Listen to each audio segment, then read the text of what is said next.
become a rubber stamp.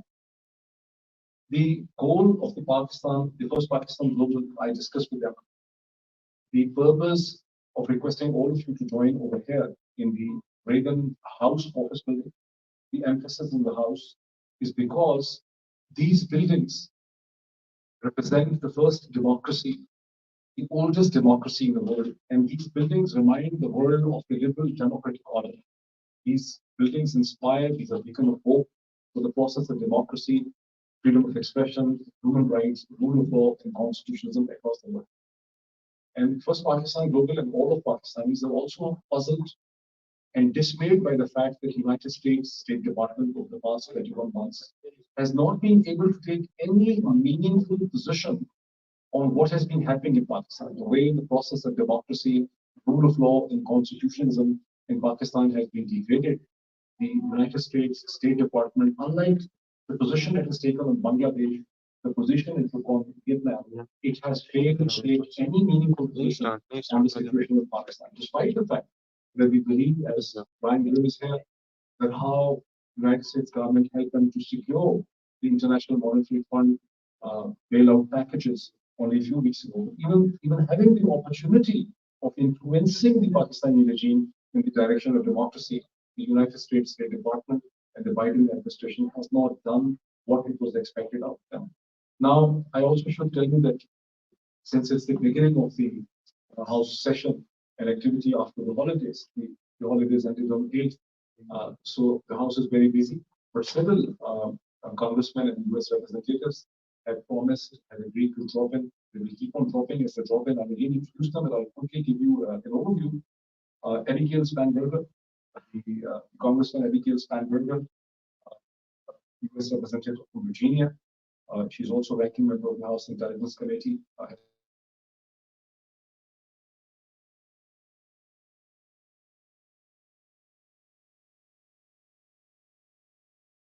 Representative from Texas. We are expecting Eric Swalwell, a U.S. representative from California.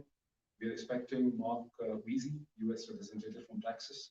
We are expecting Don Byers, U.S. representative from Virginia. We're expecting Jamal Bowman to drop in, U.S. representative from New York, and I'll introduce more about them.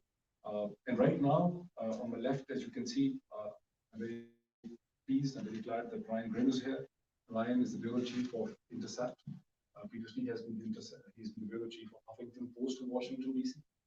He's authored 3 books, and many Pakistanis are familiar with Ryan's work because his publication of his, he's the bureau chief. Intercept has emerged as a voice for the global South. If I correctly represented the way I see it, it's become a very important voice in the United States for the global South. We're also joined here by Mr. Alex Sperling, who's a lawyer. He's executive director for Just Foreign Policy. He has previously worked with the congressional offices. We're joined here by Mr. Atif Kearney, who has served with the U.S. Marines. He has been the 19th Secretary of Education for the state of Virginia. He's an educator and a teacher, and he's a professor. We're also joined here by Shannon Gerhati. I asked if I should be forgiven if I do not pronounce her surname, which is Irish. So Irish Gerhati is policy director with the Senator Jeremy Bentham from the state of Virginia. I will first request Ryan you can start from here and to say a few words, and then as we can take it forward from there. Thank you. Sure. Thank you for those kind words about. Thank you for those kind words about the Intercept. I hope we live up to that. Thank you for the invitation out here. I am by no means an expert on Pakistani politics, and in some ways, I think that that's how it should be for a reporter from the United States who's going to be covering what's going on inside Pakistan, because it's not for us to kind of dictate or even suggest what candidates or what parties or what policies the Pakistani people ought to pursue. What we can do is we can identify American values as they are stated, and then we can identify American values as they are executed on the ground. And the gap between them is what makes up our reporting. And so we do proudly stand behind general principles like everybody should be able to vote, everybody should be able to run for office, all parties should be able to participate. Otherwise, you can't call them free and fair elections. We hold those values across all countries, and as long as the United States is going to claim that that's what they stand for, then we can continue to pressure them to stand up for them. I'll just real quickly talk a little bit about Congress, and I'm glad Eric Sperling is here as well, because he knows the kind of ins and outs of Washington extremely well, having worked as a lobbyist and also as a congressional staffer. And what I've often said to organizations that are new to trying to influence Congress is that it actually is surprisingly easy to get from, let's say the previous National Rifle Association when it was at its height, or let's say AIPAC is up here. It's actually pretty easy to go from here to around here. This last move all the way to the top is going to take hundreds of millions of dollars of years. But to go from zero to influential doesn't actually take as much as you might think it does. It takes, you need journalism, which already exists. You need coverage of what's happening. You need some foot soldiers in every district. You need money, because this is a heavily coin operated town, but not as coin operated as you might think. And you need a strategy and a direction. Just real quickly, most of you probably know the history by now, but AIPAC for a very long time was just kind of a civil society organization, and there was a faction within it in the 1970s that started pushing for it to become a much more kind of strategically political organization. And they decided that in order to get taken seriously, they needed a scout. They needed to take somebody out. And so they identified a congressman who from Illinois, his name was Paul Findley, if I recall correctly, who was known as a Republican who was kind of supportive in general of Palestinian rights. He was on a first-name basis with Arafat. This was a different kind of Republican Party that we had back in the 1970s and 80s, but it was a real. They organized from around the country and in the district and to commit that they would be supportive of AIPAC's agenda, and they lost that first race. They came back again 2 years later with a different candidate, actually Dick Durbin, who's still serving in office. That's how he won his first House race in 1982, and ran the race again. And this time they beat him. And that reverberated all over Washington, all over the country, because all of a sudden now there was going to be potentially a cost if you got out of line with this organization that was spending a lot of money. And what that meant is that they were able to leverage that power without spending much money in a lot of other districts. Fast forward to 2022, AIPAC finally set up a super PAC and spent some $30+ million trying to shape primaries, mostly Democratic primaries around the country. But in lots of primaries, they didn't spend a dime. And I know from people who were on the consulting calls and on the calls with the candidates that they still were able to shape the politics. They said, well, what do we say so that we don't get money spent against us? And so you just have to be kind of on the agenda. There's a phrase here in Washington, if you're not at the table, you're on the menu. And nothing could be more true here in Washington. So it's good to be here at the Rayburn House office building, kind of at the table. Thank you, Ryan. That's really interesting that how Ryan describes the rise of power to AIPAC, and how they decided to basically target someone of the political system, and make a statement, make an impact. Thank you so much. We will continue to have more discussion. I would request Eric Sperling, that if you could say a few words. As I mentioned, Eric Sperling is the Executive Director for Just Foreign Policy, and he's been working with the Congress. Good to see you. Good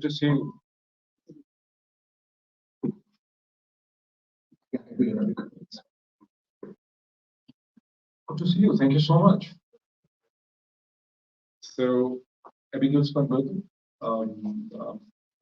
the U.S. representative of Virginia and standing for the government of Virginia in 2025. We're so grateful that you came, ranking member of the House Intelligence Committee. So, Not ranking member, You're- but I am a member. you're a member. Yeah. Okay. So someone just complained ranking member. But I know that you are hard pressed for time, so we can start right. So Yeah. Thank you so much. I am very proud to serve on the Intelligence Committee.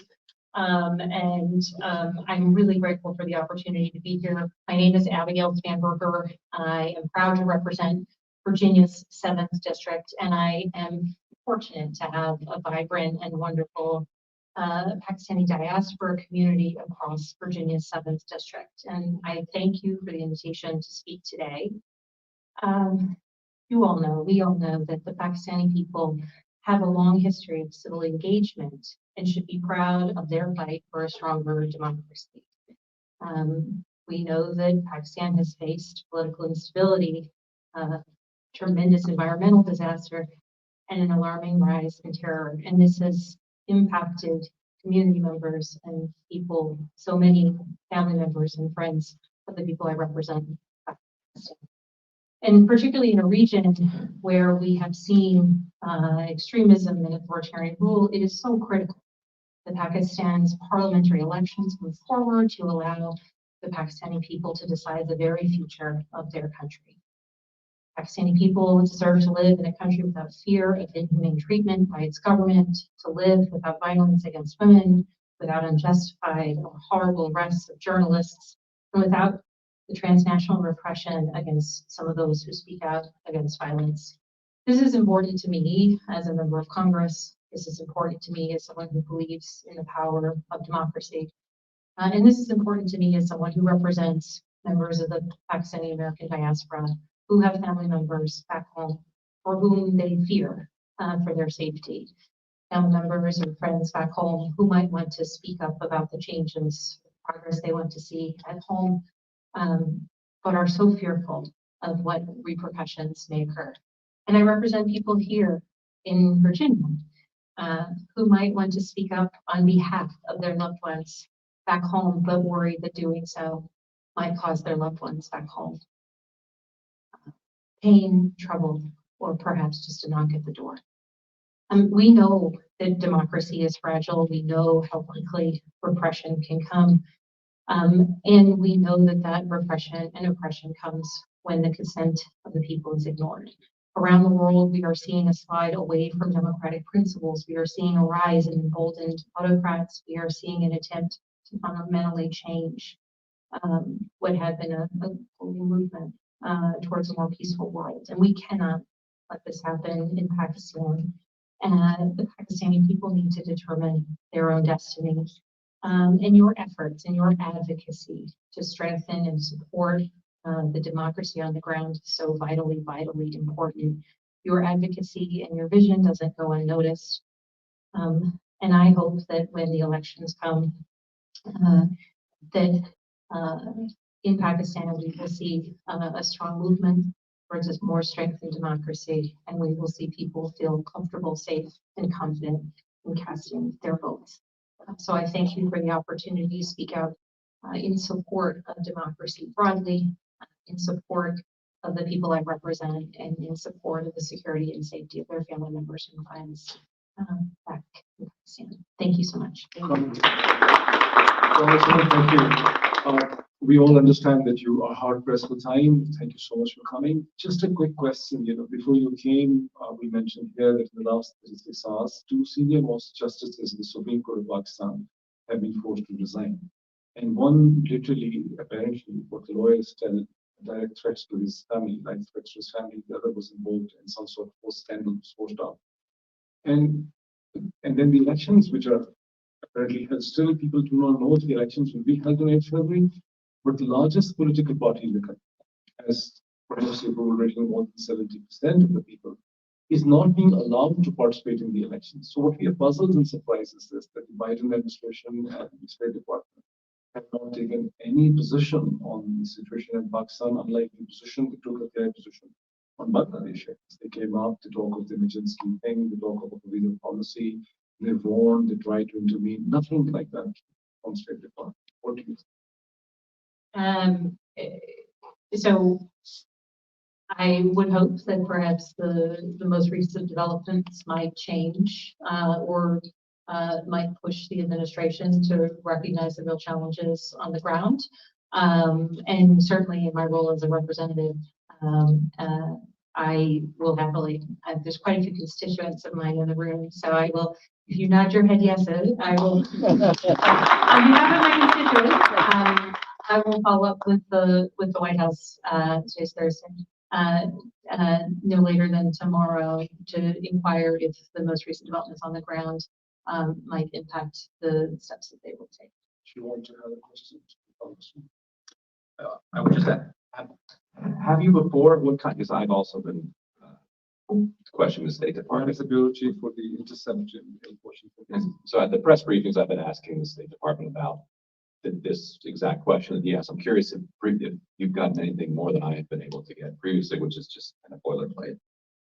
So in the past, and this is certainly within the context of the last year, but in my years in Congress and before serving on the Intel Committee, I was on the Foreign Affairs Committee, more in the context of the threats that some of my constituents or family members might have faced, and just raising and bringing those stories to the administration. Specific to any public statements related to the upcoming elections, I haven't made any formal inquiries in before.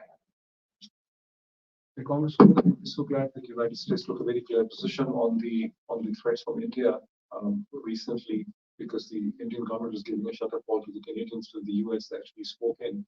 What are we expecting a more robust position on transnational repression? Many of us, like mine and challenges, are threatened by the whole concept of transnational repression. On that particular front related to what the administration might be doing, I would, let me give two statements. I can't speak for the administration, what they are or not doing, or what I might anticipate them doing in the future.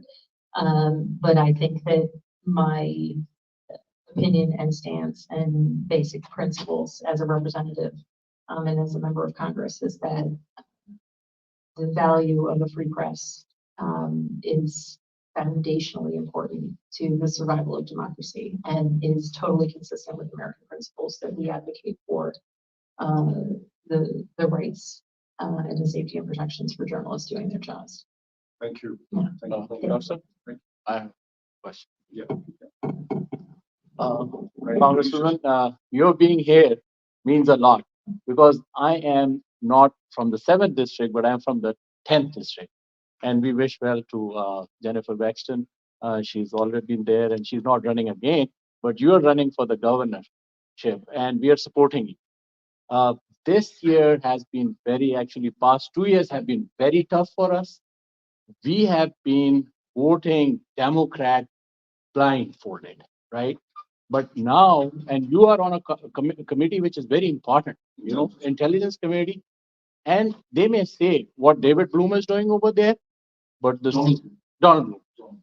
But what happens? Everything happens through the CIA station chief over there. And please, this is a humanitarian thing. You would be pleased to know that in Pakistan, if somebody has come in the forefront, it is the women folk. What is being done to the woman, and you're a woman yourself, we have seen this, we have lived this, that the women participation in any democracy is a must. And especially women suppression in Pakistan, I've never seen it. So please, if you can also, emphasize on this and put your weight in that, now that the committee that you are on, and also, and we'll support you in your next endeavor. Well, I thank you for your comments, and I would note that in addition to a wonderful, vibrant Pakistani American diaspora community, I also represent a really strong Iranian American diaspora community. And certainly what we've been seeing on the ground in Iran, and women and girls standing up for the very principles of freedom and rejecting oppression has been nothing short of inspiring.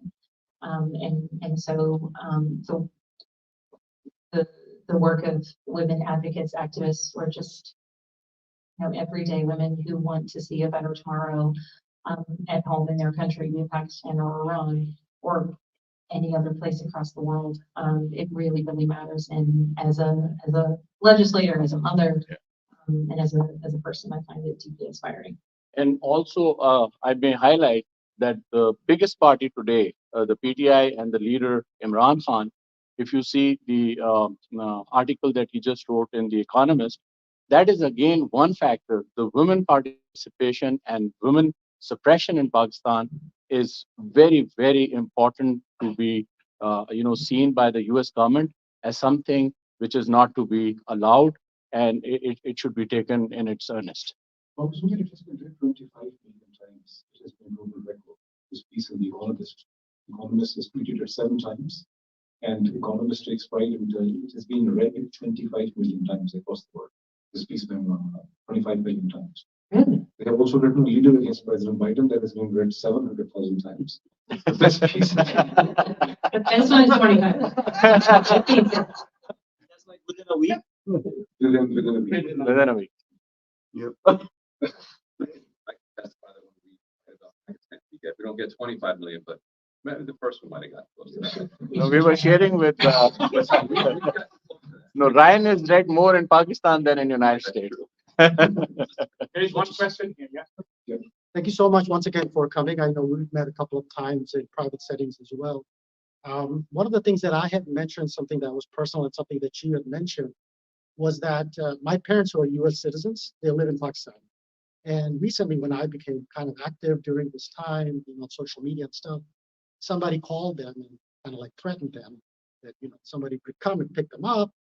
And and when my dad, questioned and pretended to not know, well, what are you talking about? They just kind of like hung up. So this is sort of like personal. The U.S. is having a tough time in Pakistan as far as the image is concerned. We recently saw that there's a U.S. citizen who's a member of Imran Khan's party. Her name is Khadija Shah. She's a U.S. citizen. She was in prison for 5-6 months, and nobody asked, nobody called to check on her. While on the other hand, there's another U.S. citizen who actually murdered his girlfriend, who's a Pakistani American, and he's there for for death sentence. But somebody actually went from the embassy to go and meet and inquire about his how his well-being. He actually beheaded his girlfriend. Yeah. And he's here in the United States now. No, he's still in prison. No, But, he's still in prison, but the U.S. Embassy has been contacted. so these type of things get spread in the media a lot. That the U.S. is the type of role that they should be playing. I know you're very sympathetic personally. We heard you say that. So I was unaware of this situation, but I will look into it. And certainly, the rights of U.S. citizens abroad, it is the duty and responsibility of the embassy and the consular section to pay visits to U.S. citizens in prison. And so what one may think of what this one man did, as a U.S. citizen, he has the right to have that visit, but the contrast couldn't be starker. So I hear you, and I'll inquire about that one. Thank you. Yeah, thank you. Now I know that Congresswoman is hard pressed for time. If there is any quick question, any more question? No, thank you for your Thank you so Thank you. much for your presence. Thank you. All the best for the government. That's a ways off. I got a lot of work to do. Thank you. Thank you for having me. I really appreciate the opportunity and look forward to any follow-up. You all know where to find me. Thank you. Very kind.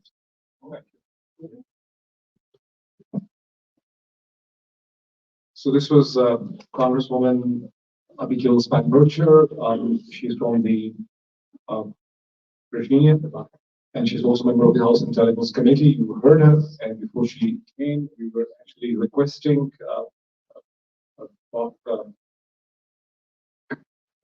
Eric Spelling. Yeah, thank you so much. It's a great honor to be here. And that was really impressive, to see Congresswoman Spanberger. She is an incredibly influential member of the Intelligence Committee and of other national security committees. She's very respected, and so I think it's a real testament. Not every group that has concerns about U.S. foreign policy has a great, presence in her district, and so to have her is just really impressive. And it's part of the reason why I'm here as well. Is really been inspired by over the last decade, as I mentioned, to some of the folks, following the Pakistani kind of pro-democracy movement. And I think as Americans, without any connection to Pakistan, we grew up, knowing of Pakistan's military, rule and kind of the U.S. role in supporting that. And then we view Pakistan as kind of a place where, Bush and Obama did massive drone strikes as part of the war on terror, which was something that, definitely is a major source of criticism of especially President Biden, that he relied so heavily on airstrikes. Even though, I think there has over time been an understanding that you're not going to kill your way out of, you're not going to kill an ideology out of existence by striking impoverished people or in difficult circumstances. So all that to say is it's been inspiring over the last decade, just on a personal level, to follow kind of the Pakistan pro-democracy movement. And to see, the massive crowds that are coming out, the diversity, the coalitions that are built between people in those regions and young people in the cities, and to see a figure like Imran Khan, who just learning about Pakistan a little bit over the last decade, it's an impressive figure with his sports history and his kind of Western orientation, but yet his being somewhat attuned apparently to Pakistan's diverse cultural groups and ethnic groups and kind of urban, rural. So all that to say is, that's been very inspiring, and in the same way, it's been very incredibly hard, really devastating to see that military, seemingly try to grasp and claim, hold on to power. You see, everything you see from the rallies to the polling, shows that, okay, this is, this movement very clearly seems to be the most popular movement in the country. So certainly, you'd want to believe that, the U.S. is going to be responsive to that. And so much of what we do in the United States is talk about promoting democracy and spreading human rights and, opposing corruption and supporting, countries that are, want to provide for their citizens. And so the types of things that, by and large, I don't think, that party was known for and was popular for attempting to do. And so that's, and just a little bit about me before I say any more is, I guess I was a former congressional staffer in this building, working on a lot of foreign policy issues somewhat similar to this. My former boss was Congressman John Conyers, who was close with Dr. King. He was the old civil rights congressman, along with John Lewis. And in fact, he was the one who had the Dr. King holiday bill. So about to celebrate, MLK Day on Monday, that was his legislation. And he very much tied the work of civil rights, economic, justice, and also anti-war, anti-interventionism, kind of anti-colonialism. And so that was very much kind of shaped our work. And now I run Just Foreign Policy, and the focus is to kind of support communities, in the sense of, focusing on harm reduction U.S. foreign policy. So we don't take positions on, I follow Pakistan on a personal level, but ultimately it's really the Pakistani people's decision, what they want to do. And what we want to do as Americans without a connection to Pakistan is make sure that U.S. policy is not causing harm to the people in Pakistan. Let the people of Pakistan develop their own process. And, in many instances in our work, the focus is on, stopping wars or, stopping economic sanctions that are knowingly harming millions of innocent people. In the case of Pakistan, it's a bit more complicated because the U.S. is suddenly saying, well, we really respect Pakistani sovereignty. We don't want to impede on it. If they've decided to disqualify the most popular party, who are we to say, that that's wrong? Well, but everybody knows around the world that they always say that's wrong when it's in their interest. And so, I'm happy to get more into that, but, I'm just really excited to be present with this amazing movement as it's growing, and then hopefully continue to see it grow until it's a real political force that can change the calculus for the White House, which as of now is not seeming to pay much attention, but with a little bit of effort and this impressive community is going to be able to, I think, change that calculus for them and force them to start to kind of reflect their stated values and their policy towards Pakistan a bit more. So Eric, you have been working as a congressional staffer inside the congressional system, and you deal with foreign policy. You're executive director of the Just Foreign Policy. What do you think is the reason that the Biden administration has not really intervened or shown any active interest, unlike the position they have taken on Bangladesh, where much less has happened in the last 20 months as compared to Pakistan, where thousands and thousands of people have been arrested, including women and children, people have died, there has been a mass movement. There's much more commotion in Pakistan. But the State Department has been so muted and restrained in taking a position on the democracy issue in Pakistan. What do you think went wrong? I think it's always a challenge because, you're getting inside, there's conversations we don't know what those conversations are, there's thoughts that we can't assess what they are. So I think, there's a more, I think if we take their assumptions, things that they say and kind of put it in the best light, I would assume that they believe that, this rules-based international order is so important. And that if an important, powerful, potentially powerful country like Pakistan continues to be so friendly to countries that do not respect that rules-based international order, like Russia and China, well, then, that is going to lead to greater harm in the future. Because, we really need the U.S. to be on top to maintain that rules-based order.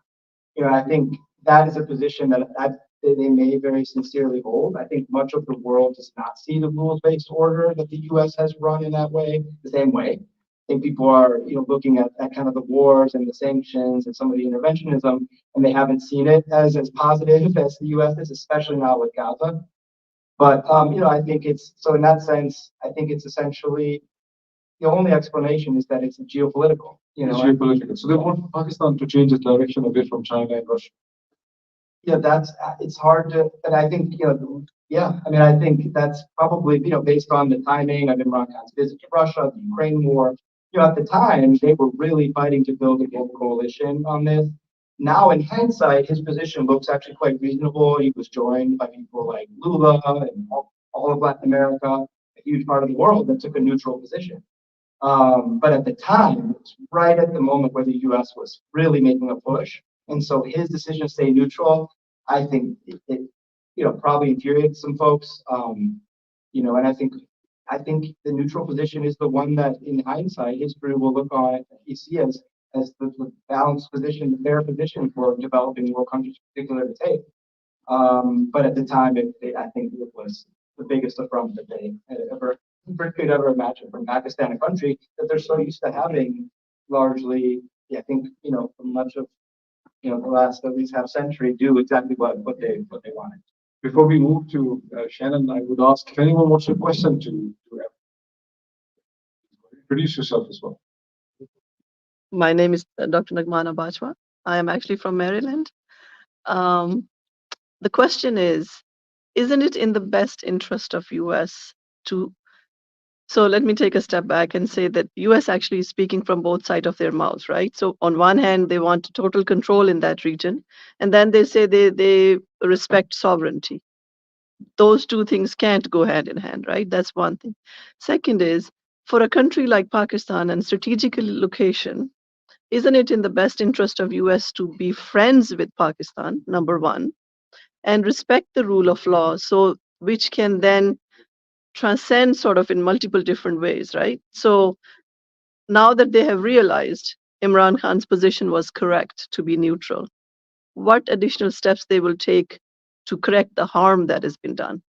And harm is an understatement, right? So everybody in the room knows the extent of the harm and the implications in the long run. And if we continue to push in the way US is doing right now, this is going to come back to haunt US in the long run, because people, as soon as they hear why Pakistan became in existence, we know that, right? And every time the religion card is played, and now that given the popularity of Imran Khan, if both of those two things are united, combined, it's a really disastrous looking forward. So what should be done from every level? Yes, ma'am. Yeah, well, I think it's a fantastic points, and I think this case that happens is so much of U.S. policy where the senior policymakers, in the White House or in the national security, the intelligence agencies, they perceive U.S. interests to be one way. it's kind of someone who's aligned with us, who when we need them to vote with us, they're going to vote with us. When we need them to join a coalition, they're going to join a coalition. And if they don't do that, then we need to work, in a strategic way to see if we can bring about a government that will do that. But what they're not seeing is in certain instances, the government that they're undermining is quite popular. It can even be popular with segments of a society that the U.S. really should want to have a good opinion of that. And so I think that's one of the many arguments that this community, which is so impressive already in its early kind of efforts both here and there, but is the types of arguments that can be made. And I think over time, that is part of what if you shift that perception, like that's one of the ways you can get them to pay attention, because they say, we are harming our image and taking such a risk with this population that we might want to reconsider this policy, because if it goes wrong, we might be shut out of this country forever. And so that is one of the types of arguments that can provide some leverage, I think.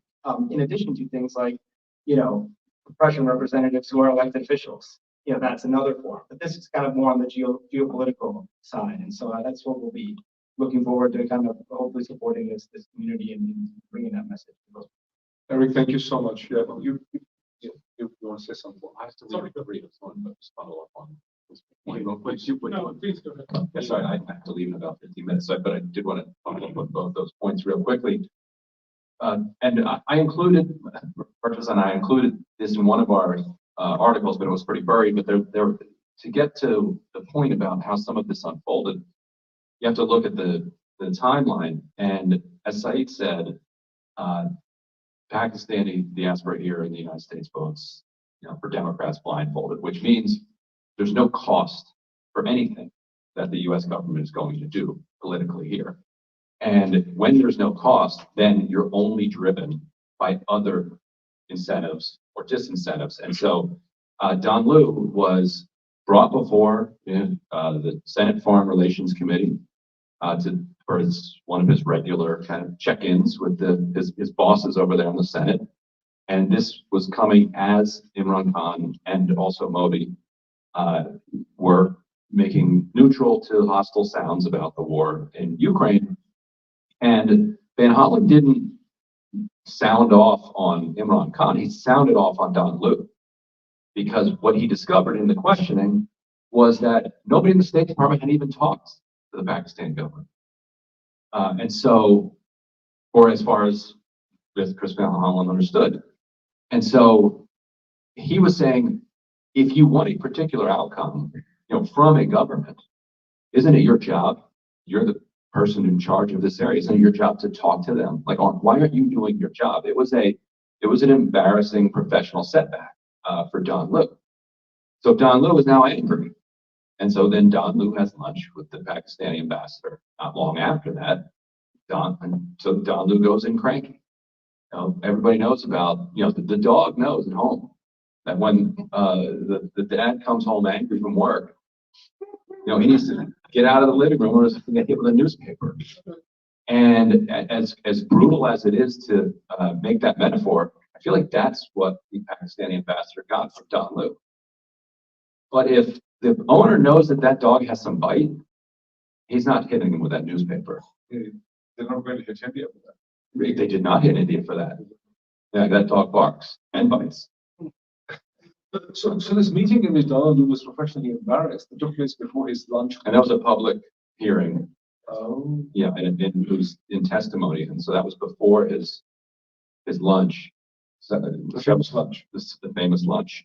And so he had been called out on the carpet, and he'd been told that he had failed at his job. And because it wasn't just a political failure, it was also an administrative one, for not having done the basic work. If you do all the right things and you still come up short, right? You did your job as a diplomat. Then you're a diplomat. Do your diplomatic. Talk to people. They never engaged in Imran Khan government, that is for sure. I think they were only speaking to a judge affair or something. Mm-hmm. Even as an ambassador. Right. And so at that point, then he's going to take it out.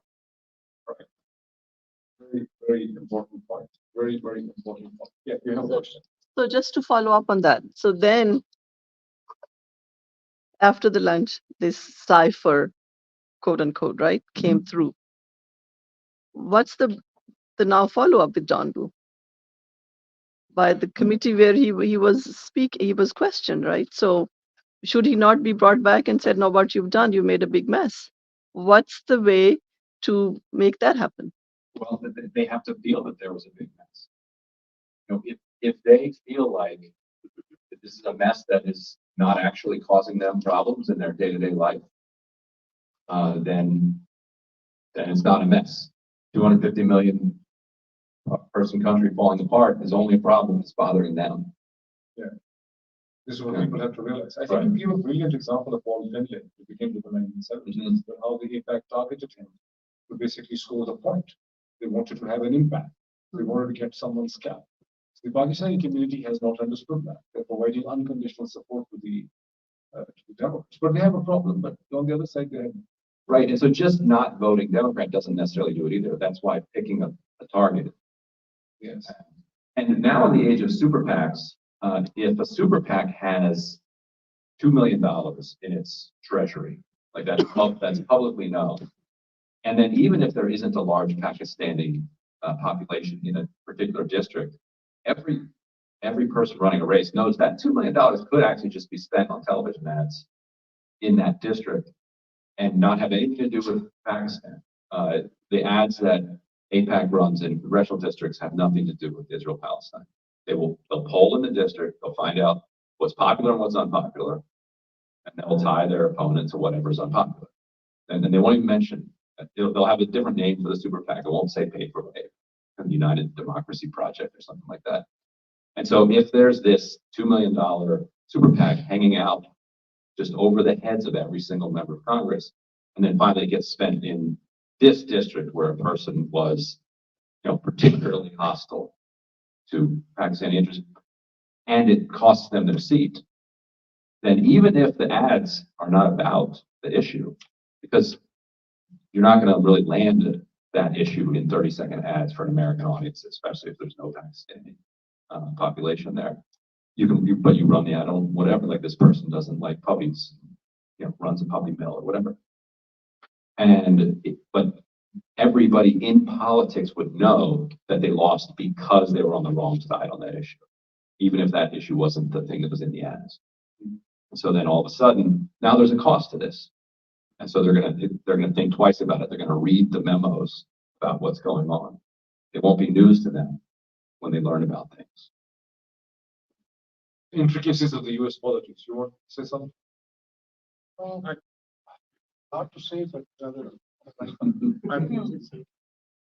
Yes. I have so after hearing what Ryan and Eric mentioned, and I know, Eric, you mentioned your last words were, connecting with the community, right? The Pakistani diaspora here. Pakistan has been the key ally in that region since Hito Center days, India was nowhere in the question at that time. So our overarching foreign policy has always been unilaterally, aligned with the US, right? Unlike India and other countries in that region, they have bilateral ties with other countries like so-called, the villain countries like Russia and China, but for when it comes to Pakistan, they're only allowed to have, this one choice, either you're with us or you're not with us. That's sort of the impression that's given, like the US foreign policy overarching. So what do you think you, as and others that are in policy making, and what solid things that you guys can do in the future? We don't have super PACs, we don't have superhuman PACs that can help us out. We don't have huge endowments that can fund candidates on both sides of the table and make us shape the foreign policy. So what do you think you guys can do in the future to connect with the people of Pakistan? Because what's happening right now is anti-US sentiments are brewing in Pakistan because the army chief that came here and then he went back home, he's giving the impression that we have, they've given us full throttle over. I killed my saw. Yes, exactly, sir. Exactly, sir. That's the impression that's being given, that you can go just completely haywire, and there's been, since his visit, things have only worsened more and more, only for one party, which is, which is more than across the country, unanimously 90% popular across Pakistan. So my question is, we hear about Bangladesh, we hear about Vietnam, we hear about other so many things that are happening, like in Sudan, and we hear us denouncing what's happening there. Will you guys be able to put like something under the Magnitsky law and sanction these individuals that are involved in human rights violations and suppressing democracy, whether they're in the military, whether they're in politics, whether they're in judiciary, them and their families? What happens is they have safe havens across in the West. Yeah, okay. So Sorry. Since Ryan is leaving, Yes, so let's first have the response of Ryan. and Yes, then we please. can have- yeah. please, and it's addressed to both of you, please. The Thank you. The only thing I pick up on that, and Eric would be best to answer all the rest of it. You're right that you don't have a $2 million super PAC right now, but it's actually not that hard to put one together. Like that, it's not that much money when if you can really organize an entire community and also then work in coalition with others who sometimes have overlapping communities that have some overlapping interests, but not all of them. But you might have better figures on the population stats here in the United States, but the numbers are there to be able to be punching at a much higher weight. Yeah, it's possible to, if you're really coordinated, it's possible to.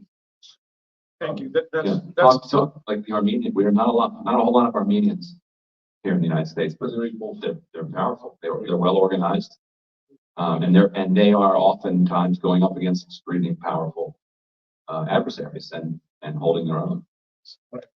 So unfortunately, you have to leave, but we would like to stay in touch with you.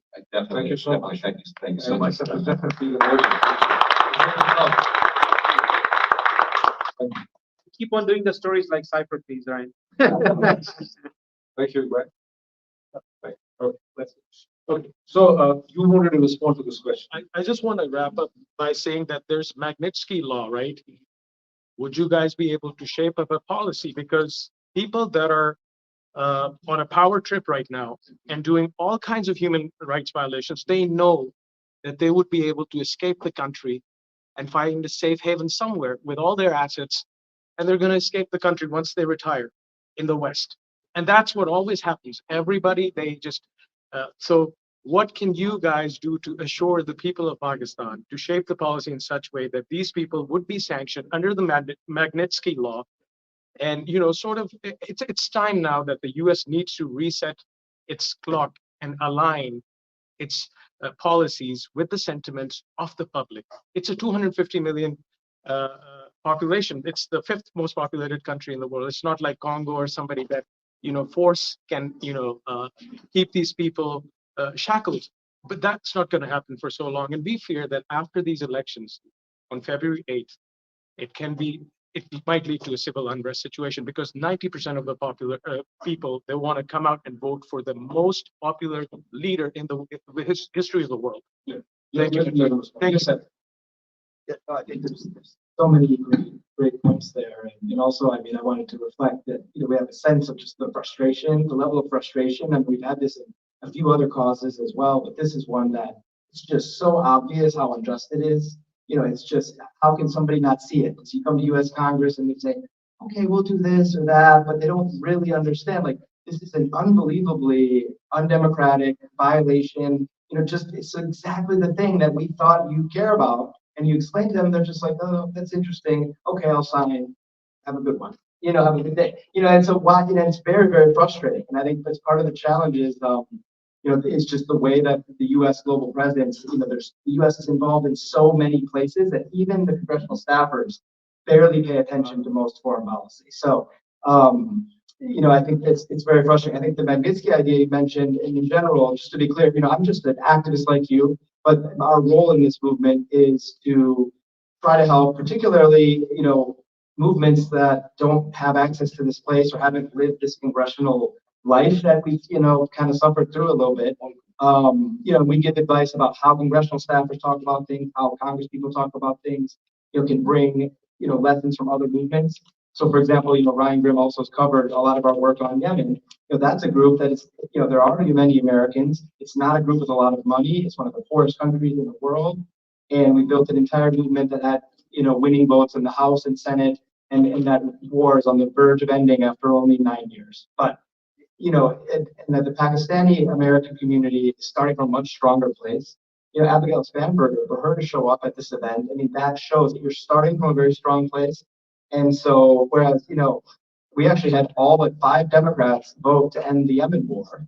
And at that time, Abigail Spanberger was one of 5 Democrats who voted with Trump on Yemen. So she's one of the most hawkish, most conservative members. And for her to have her here, you have all the opportunity. And now I think it just comes of this process of navigating it and turning up the pressure in a strategic way, which can be very tricky to know. You haven't had that experience. And so that's why I think there'll be a whole progressive community inside Congress that once that movement is formed and it gets some momentum, you'll be able to turn up that pressure. I think that's what we're interested in kind of supporting you in doing.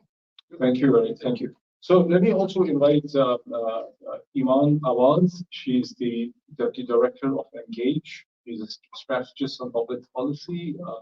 Thank you so much for joining us here. Please take a seat here. Okay. And she can definitely tell more about Engage when she gets to speak. Will I first request you to Shannon? No, I can. You can wait? Yes, So you want to go ahead? Yeah. And also tell a little bit more about yourself because.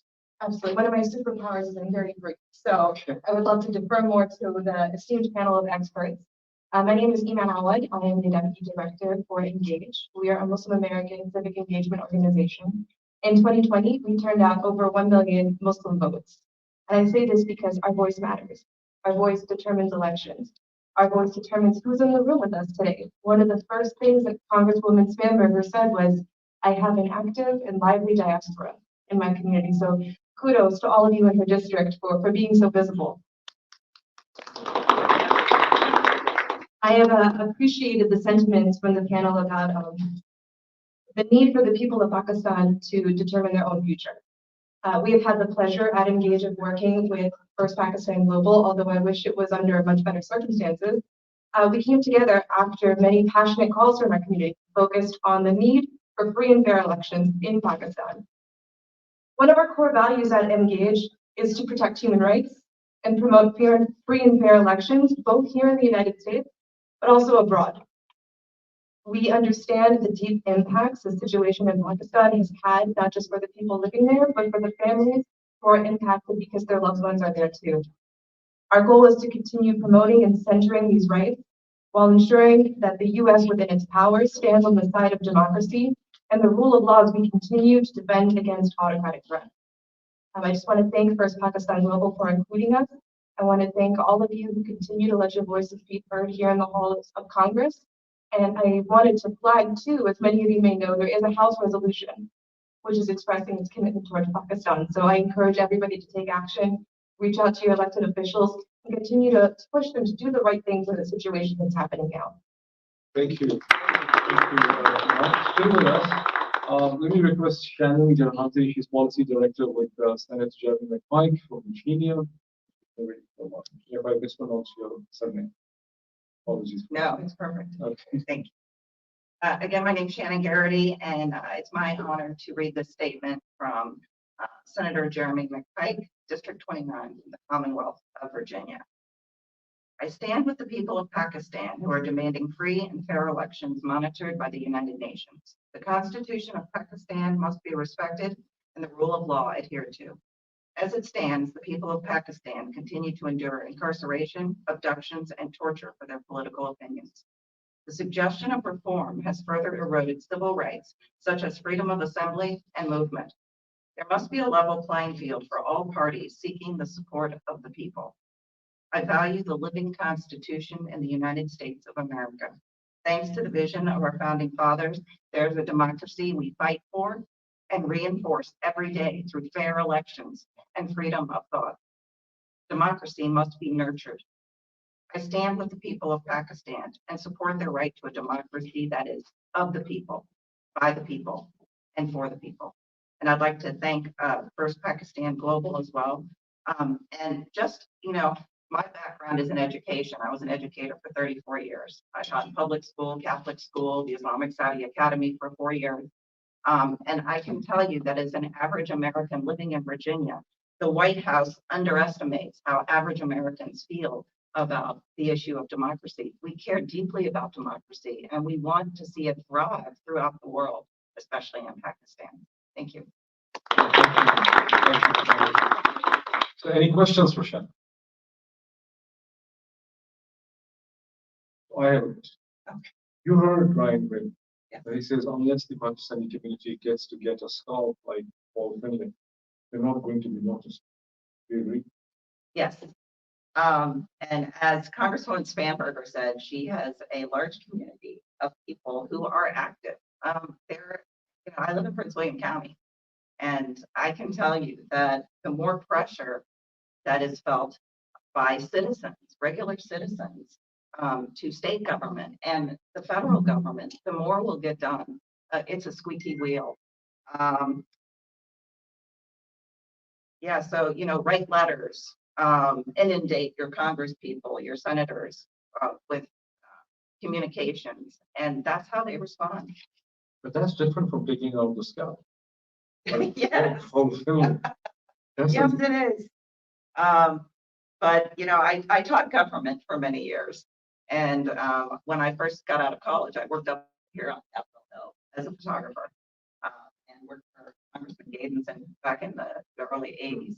And the wheels of government turn slowly. You want something faster, you have to be public about it. And, So let me bring in into this difficult moment Mr. Nicholas Dr. Kearney, who is the 19th Secretary of Education at Virginia. He served with the U.S. Marines. He's a teacher, professor. He's lectured extensively.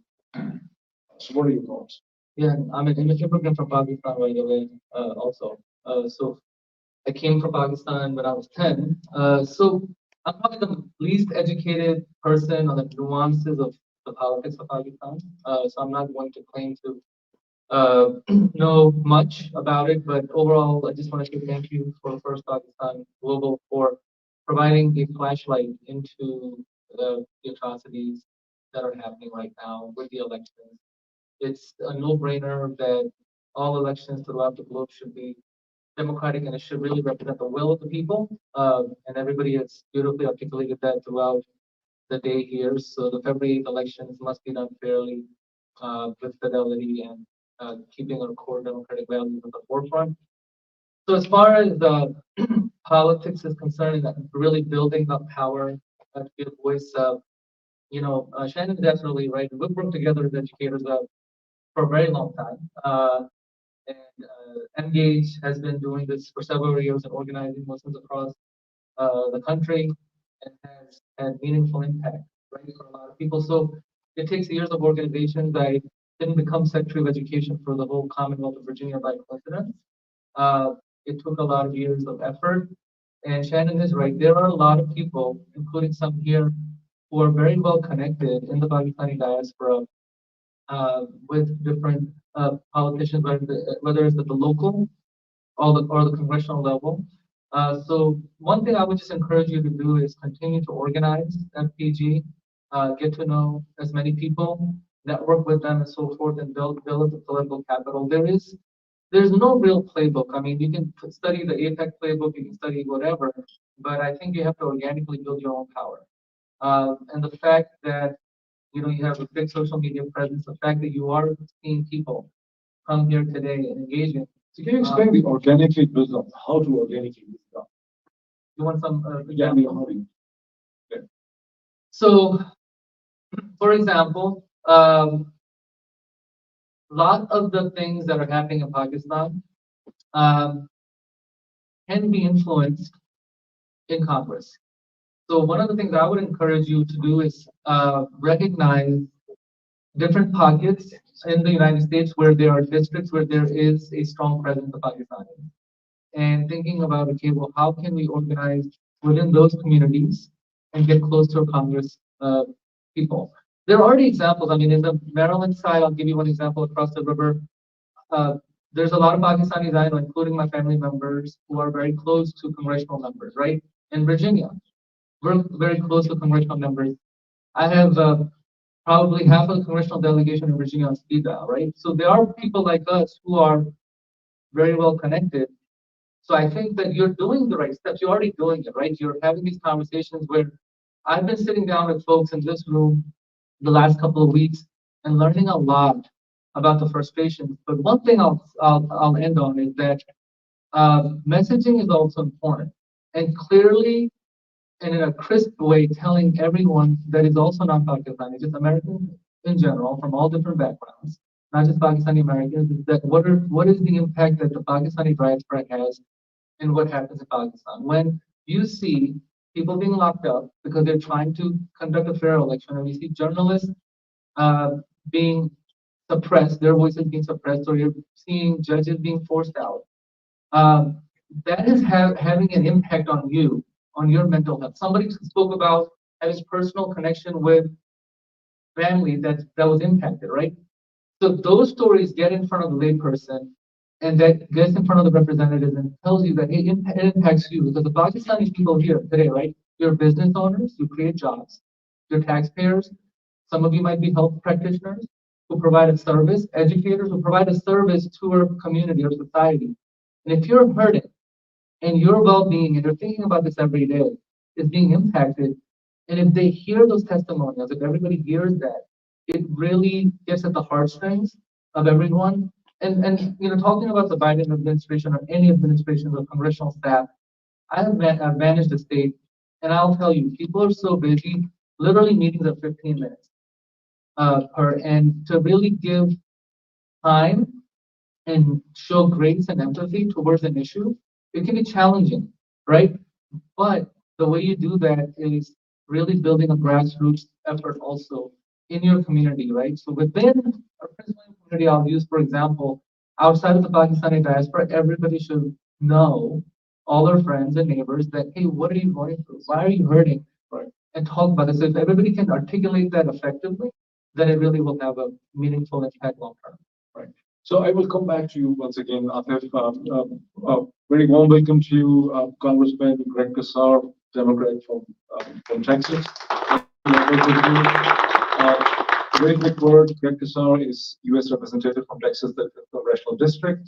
He has also been elected to Austin City Council in 2014, 2016, 2020. He has been elected to the Congress in 2022. When he came here, I asked him, is he the youngest in the Congress? He said, well, there are others as well, right? So, I'm working on getting. We saw your statements earlier as well in the past several months. Thank you so much for supporting the Pakistani community, Pakistani American community in this hour of greatest peril. We would like to hear from you, and we would like to question you as well. Okay, thank you. Thank you all so much for hosting me, for being here to speak out for human rights for our community and for the world. Thank you for being active, and for so many of you for teaching us. As the gentleman was mentioning, really in the Congress, we are here to continuously learn from our community and figure out how we can have a positive impact in our country and across the world. For me, I first ran for office as someone that was really dedicated to immigrant rights, to human rights, and to democratic values in my own community, and saw how so often our own taxpayer resources were being used to separate immigrant families, or to cage children, or to engage in military conflict that actually hurt the world and hurt ourselves. And in the Congress, I tried to bring that same set of values to our work, where our taxpayer dollars, which is essentially the fruit of our labor and your ingenuity and your creativity and your contribution to the country, should be to feed people and to clothe people and to protect people's rights and to uplift one another, not to oppress anyone within our own country or anywhere else in the world. And so in the same way that I don't want to see coming up in this work, didn't want to see our own taxpayer dollars being used to cage children on the Texas border, I similarly wouldn't want to see those taxpayer dollars being used to suppress journalism or free speech, or to erode democracy, or to erode democratic norms, whether it is in the United States or in Mexico, where my parents were born, or whether you're in the Middle East or in South Asia or wherever you are. And here in the Congress, because there has been this long-standing alliance between the United States and Pakistan, there's different forms of assistance. And that military assistance that we provide should be used to keep the world safe and to keep people in Pakistan safe, not be used to undermine those very things that we all care about. And so that's why in my first year here in the Congress, because I heard from my constituents in Texas, from the Pakistani American community about these concerns, those same rules that I would apply to my own country, Latin America, or anywhere else should also apply to our security assistance in Pakistan as part of our attempt to try to protect democracy everywhere we can, especially seeing the backsliding that we've seen in this last year. And so one of the first amendments to a bill that we ever authored or wrote was asking the United States in our National Defense Act, Reauthorization Act, to review whether our security assistance that was being provided by that act was being used to undermine free and fair elections, was being used to undermine an independent judiciary or the voice of journalists. And so we made that initial push. And then recently, alongside Representative Ilhan Omar, who's a real ally on this issue, put a letter forward to the State Department to review whether we are actually violating our own existing United States laws that say our military dollars in the United States should be going towards people's safety, not towards undermining democratic norms or hurting innocent people and civilians. We recently had conversations with the interim Pakistani government, again, directly saying, we care about human rights and we're going to try to be consistent about that everywhere, and that's going to be better for the people of Pakistan, but also for the people here of the United States. And so we're going to continue advocating, and your advocacy and your growing our numbers, I think, can make a very real difference, especially in this time and in this moment where we know things are getting worse and worse. We want, for me, it's really about people in Pakistan being able to determine their own future, no matter who it is they vote for. Opposition parties, whether they are people we agree with or not, should have a chance at access to the ballot. Journalists should be able to participate freely. People should have that freedom of assembly, and that people should be able to be safe. And that is our core commitment to you and our commitment to our own constituents who have family abroad, be it in Pakistan or anywhere else in the world. So I appreciate the moral clarity that I've heard from so many in the community about having this focus on human rights and democracy. It inspires us. And it is an area of work where not that many members of Congress are that focused on this area of work. And so by even bringing some core group of people together to focus on this, I think you can make a very real impact, because we immediately did get a response from the Pakistani government once we sent this letter stating our concerns. So thank you all so very, very much for the continued work here, and we will do our best to support the rights of the Pakistani people in what is a really troubling time. So thank you so much. Congressman, my name is, thank you so much. Before any questions, my name is Mohit Pizara. I'm a Pakistani journalist as well. I have to live in exile because of the threats to my life in Pakistan. I'm a US resident. I have seen some of the video clips shared by your community in Texas with us, and you took a very strong, principled, moral, and passionate position on the issue of human rights in Pakistan. But since this morning, before you came, one question that really haunts us is the total silence and disconnect the Biden administration and the US State Department has shown to the plight of the Pakistanis. I mean, thousands have been arrested. I mean, many have died. The largest political party is being stopped from participating in the elections. Just in the last 36 hours, 2 senior most justices of the Supreme Court of Pakistan have been forced to resign, making the Supreme Court of Pakistan totally null and void. So what do you think we can do to draw the attention of the Biden administration, the Secretary of State? What can we do? There's many uphill battles that I'm sure each of you have participated in, either in politics or in your life. And my general rule is you lose until you win. And so while it's discouraging, some of the statements that I've heard from the State Department, that they kind of avoid the point. I think that having more and more people in the community speak out and members of Congress speak out is a critical way to shift something that is a lot of times inertia, right? Just the way that things have been. And I think that there's a real opportunity right now with those videos, right? Before it had to be he said, she said, but now that you have clear video evidence, it becomes harder and harder to ignore what it is that is going on. And so I think more and more members speaking out eventually can hopefully shift either shift the administration's position or allow them to be more publicly clear. Because what I don't know clearly from the administration is what it is that they're saying privately and what it is that they're saying publicly. But we hope that I think what it really requires is a public statement that acknowledges what's really going on. I'm sure there are questions for you. From panel and from here. You want to raise the question? Oh, sure. Yeah. Congressman Greg, thank you very much for being here. Your presence here means a lot. And that too, from being a Democrat from Texas, that also, and for a very strong statement that you made and spot on. That encourages me as a American citizen that a congressman like you is up with, like, you are in time, you know exactly what is happening in real time in Pakistan. So that is good. But please, please, please, as the administration is Democrat today, the administration, how it is dealing in Pakistan, majority of Pakistanis in United States, Pakistani Americans, they are very perturbed, extremely perturbed. And especially the optics, when we have a US ambassador in Pakistan, it's not just, in the United States, we say that, you walk the talk. So in Pakistan, if we have a diplomat there as a top diplomat, and how he goes around, it gives very wrong signals. Yeah. So if you go back and you have access, you are Democrat, you have direct access to White House. Now at that point, this concern, good that we had two very strong Democrats today here, We had other kids. yeah. And her position is again very critical as she is a member of the Intelligence Committee, and this is all going in that direction. So we would do what you're suggesting at this point, but these elections and this year, trust me, we have voted as a family. We've got a big family over here. We have voted blindfoldly Democrat. This recent election that we had at county level, we did not. But today again, it's a good signal that you are saying what you're saying.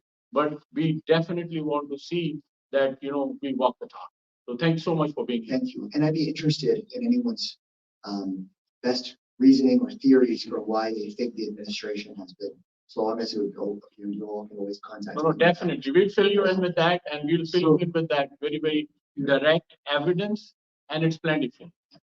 Eric's a short while ago, Eric Sperling, he spoke here. He is executive director for Just Foreign Policy. He has been a congressional staffer himself. He said it's all geopolitics. It's just like the Biden administration wants to take Pakistan away from China axis and Russia axis, and that's why it's all happening. And that's why they're ignoring all protests. You asked the reason. That's helpful. That was part of what I expected, and I appreciate that. Just one. Do you have a question? Yes. And then I do probably have to run right now. It's a slight oversimplification, but I think that's because unlikely that that's a presidential role. So you said it's not definitive, but it's. We can't speak to their inner thought. Yeah. Any other question? Yeah, please. You mentioned you guys wrote a letter to Pakistan government. What's the outcome? We had a meeting with the ambassador. Mhm. And restated our concerns very clearly. And I think more and more voices, including voices from the administration, would have a meaningful impact in the United States' role.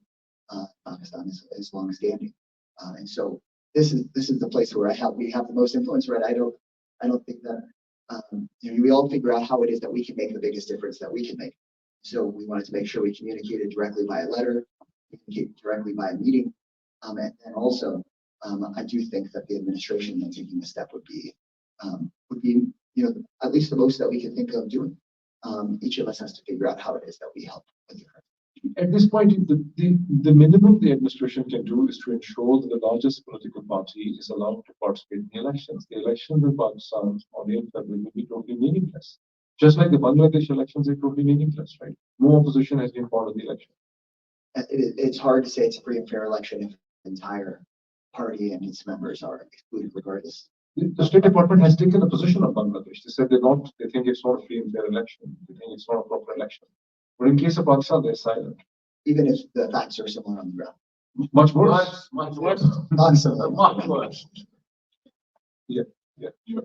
I'd like ask you what is it that you can specifically do to help us vis-a-vis the administration, because they're not listening to us. When journalists ask Mark Miller or one of the spokespersons questions from White House briefing time, they don't answer. They give the boilerplate response, which is, we're looking for free and fair elections. But we've seen them do actively more with respect to other countries. Bangladesh is an example people are pointing out to.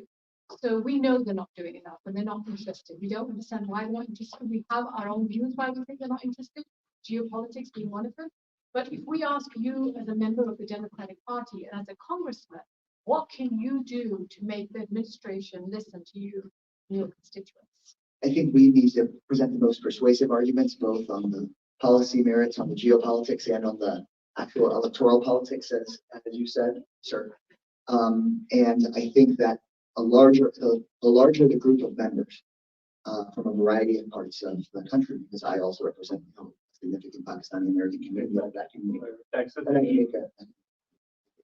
So I think we work together, just like we do on so many other issues, to bring together our members and make our case the best that we can. You have to. You have to rush, I understand. But it's good. Congressman, thank you so much for coming. Joining.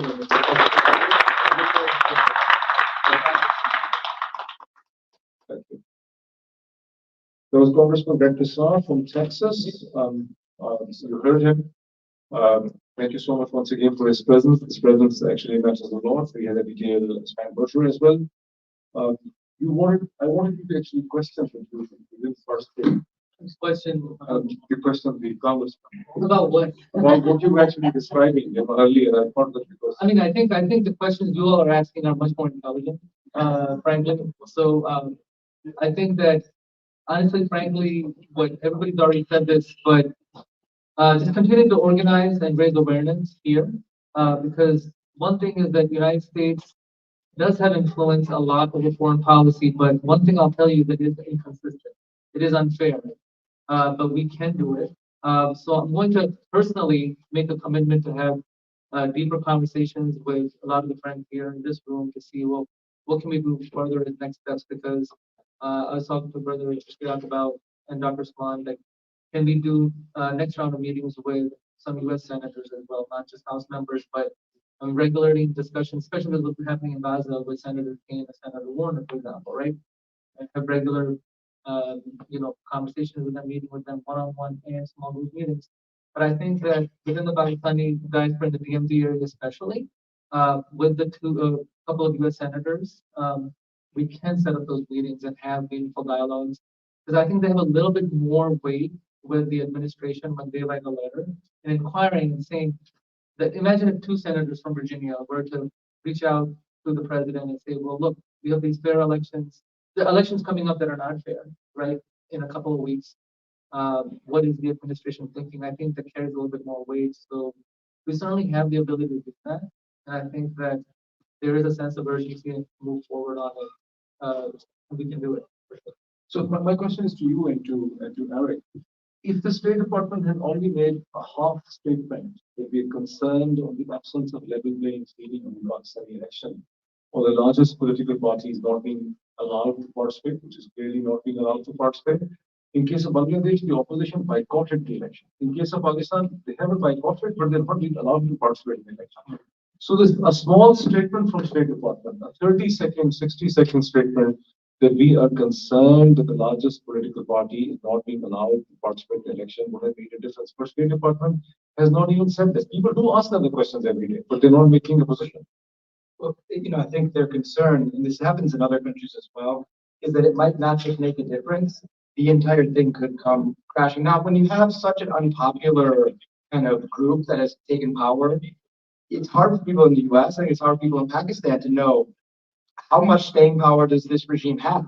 It could be, it flips, a couple people defect and maybe the whole thing starts to fall apart.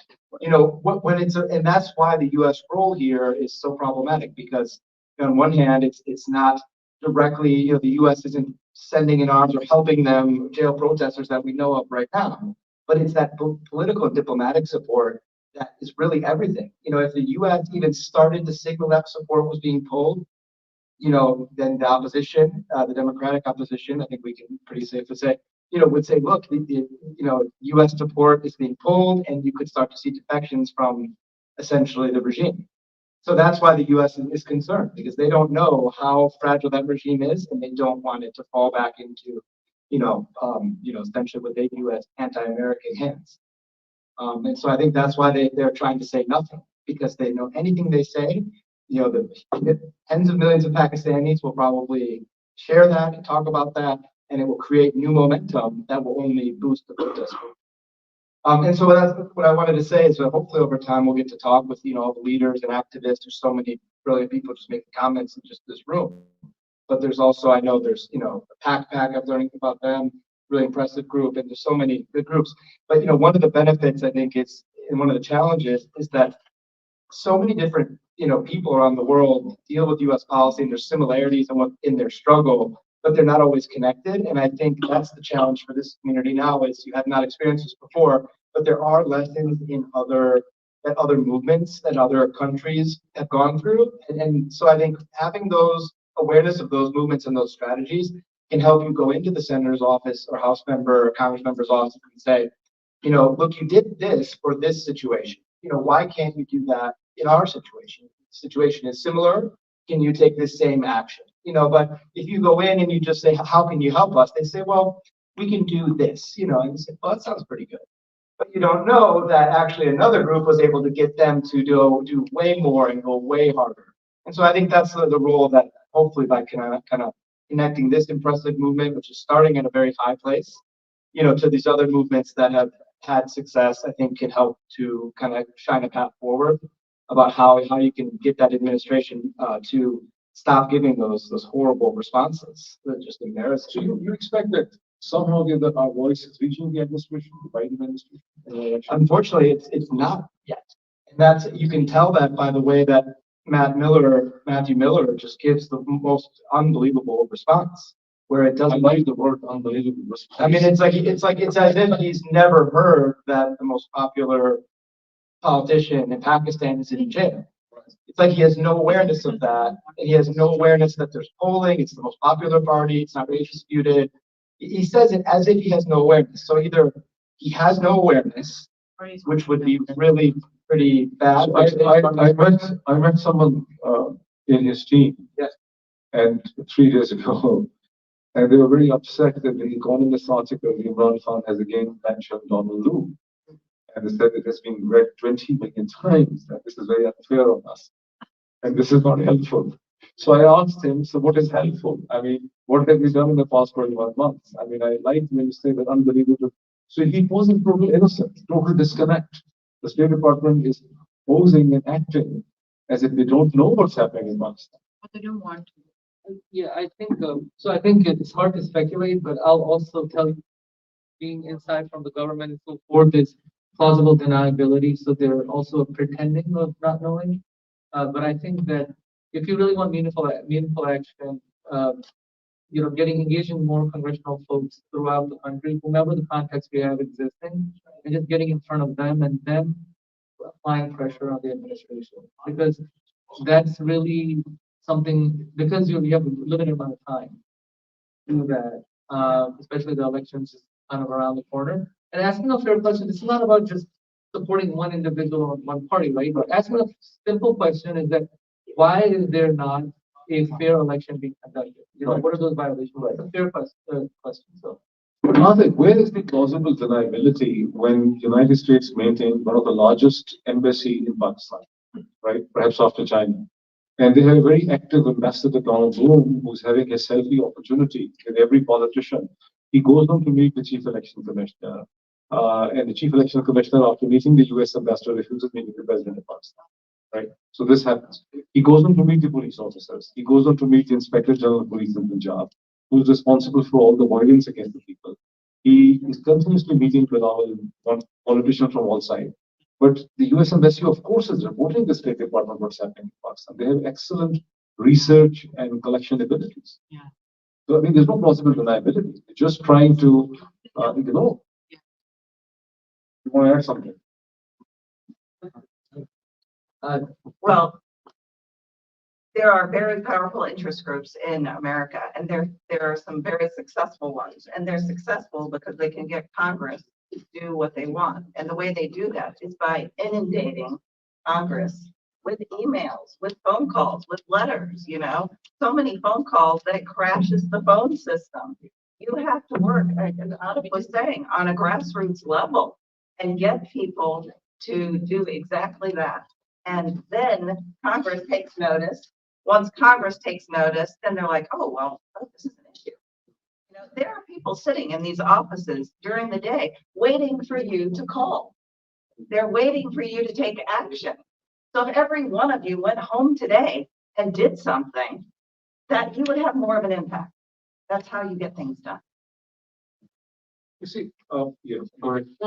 Yeah, I just want to sum it up as a journalist that the goal for the first Pakistan Global is to raise the awareness of the issues in Pakistan. So something mysterious is happening inside the US political system and foreign policy, that everything that has happened in Pakistan in the past 21 months negates the very principles of the liberal democratic order which United States holds, on which the post-World War order after the Second World War is built. The journalists like myself have been silenced. So many of them have to leave Pakistan. A very prominent television anchor person was chased up to Kenya and was killed over there. There are instances of transnational repression. Thousands have been arrested. Hundreds and thousands of cases registered. For instance, against Imran Khan, 200 plus cases. He's in jail for the past 150 days for such a flimsy pretext. But there's some kind of interest working inside the Biden administration that refuses them, that does not allow them to take a position. They're just playing around. They're not addressing the issue. They're just playing around. There is something which we don't fully understand. What is it? I don't think if it's even Russia, because Russia was, people in State Department are not naive. They fully understand that Russia was a one-time accident because the Pakistani military had worked a relationship with Russia for the past several years. And Putin inviting Imran Khan, I personally knew. I attended the meeting. I was in Pakistan just before going to, in February, meeting Putin. One day earlier, the Prime Minister Imran Khan called a meeting with all the ex-ambassadors to Russia, the foreign secretaries, and some key journalists who are interested in foreign policy, like yourself, who write about foreign policy. Since I was editor of a publication, so I was also invited along with two other people. And the Prime Minister said that there is a possibility of a war taking place. I am concerned, and I want an opinion that should we go and what should we do? Because we were always blamed for not having a good relationship with Russia. Everyone in that room, the chief, the foreign secretaries, the ambassadors, everyone in that room said, no one even understood the Ukraine concerns of the Europeans and the Americans. There was absolutely no understanding of the Ukraine concern. So everyone said that if we didn't go, Putin would be very upset. It will be because there's only 48 hours left, 24 less than. So if you cancel the trip at this time, it would be a snub to the Russians, and you shouldn't. And you shouldn't cancel it, and you should go. And then he subsequently told the media that he called the Pakistan Army chief and he said that, look, what if the West is offended? And the Army chief said to him that we will explain to them that this trip was actually making for the past several months. So I think the State Department fully understands that Russia is not necessarily a big issue because Pakistan has no relationship or working relationship with Russia. China looks like the problem, which is not being discussed. The United States and the Biden, and the only thing the Biden administration shares with the Trump administration, otherwise they negate and reject everything what Trump stood for, is that Trump brought an anti-China strong stance position. And the Biden administration wanted Pakistan perhaps to move away from China. This is what we understand is really happening in all this. And since this don't really have anything to do. Yeah, no, and I think I think that's a great point. I've read that as well, that it's a total misunderstanding to attribute the Russia visit just in the timing to Khan or to some support for the Ukraine war. But I think he had also had a long history of undermining what the U.S. saw as its goals in Afghanistan. And even though everyone recognizes that strategy was a failed strategy, 20 years we were there for the Taliban to come back to power. It wasn't an effective strategy in a range of ways. No one goes back and says, hey, Imran, you were right on that. No one says that. They still are mad at him for having undermined the U.S. strategy there. So it's just an interesting dynamic. And so I think it's it's the mix of things. And, with the relationship like the US-Pakistan relationship, you don't have to be that independent to make the US very uncomfortable. They're used to very tight, basically subservience from Pakistan, right? It's been, I think folks know, I've commented, it's been very little daylight between Pakistan and the United States, in the last, I don't know how many years, 50 or 75 years or so. And so I think, just that level of independence, the closest to China. Pakistan has been very subservient or was not subservient? Was for much of the history. Yeah, very subservient. Totally run, armed and trained by the US and, involved in a lot of different, intelligence kind of operations and so on. And so, I think for them to, Imran, he's the type of leader that makes them very uncomfortable. He's his own voice. He's going to have his own independent assessment. And you don't have to be some radical anti-US extremist to make, there's been throughout all the regions of the world, just even a small amount of independence from countries that the US is accustomed to having, basically, obedience, it can make them very uncomfortable. And so when the options are the old military regime, essentially, or Imran Khan, they'll be all in on that military regime until, the political pressure domestically or the geopolitical harm, makes it not worth it. I fully understand you, Eric. This is brilliant what you said, because a very senior State Department official that has worked extensively with Pakistan over the past 7 years said exactly the same thing in different words, that there is nothing wrong with Imran Khan except for the fact that the Pakistani leaders have been so weak before him that they had no self-respect. This is what she said to me. She said that when you look at some of the Pakistani leaders, Shahbaz and Nawaz and Zardari, they had absolutely no grain of self-respect. So one person comes up and it looks like a total disruption, and he has been totally misunderstood. The Biden administration never engaged him. As soon as the new administration changed on 20th January 2021, they stopped talking with him. And before Trump was even at least talking on telephone with Imran, he came here in 2019 twice, and he had a huge reception at the White House. So suddenly, I think the team that came with Biden administration, it's not the President Biden himself. The team, as a result, the presidential team that came with the Biden administration has such a mind on Imran Khan that they blamed him for everything. They blamed because he had been making those popular statements on Taliban and drones, which actually meant nothing in the real sense of it, right? Because he wasn't the decision maker in Pakistan with Taliban. If double games were being played, that was being played by the Pakistani establishment. But Imran carried the burden of the past 20 years of US frustrations in Afghanistan. How can we fix it? Because the problem is that if Imran is less hawkish, the people who support him are more hawkish. They want more self-respect. So what should we do then? Well, I think there's in terms of talking about how do you build political power for a foreign policy cause in the United States. It's a very moment-to-moment, kind of case-by-case thing that I think it will take this community, and hopefully we'll would love to be kind of part of that. But assessing what strengths you have, what contacts you have, what and taking a look at developments and strategizing essentially. I could talk through the history of, say, the almost 9 years we worked on the Yemen war.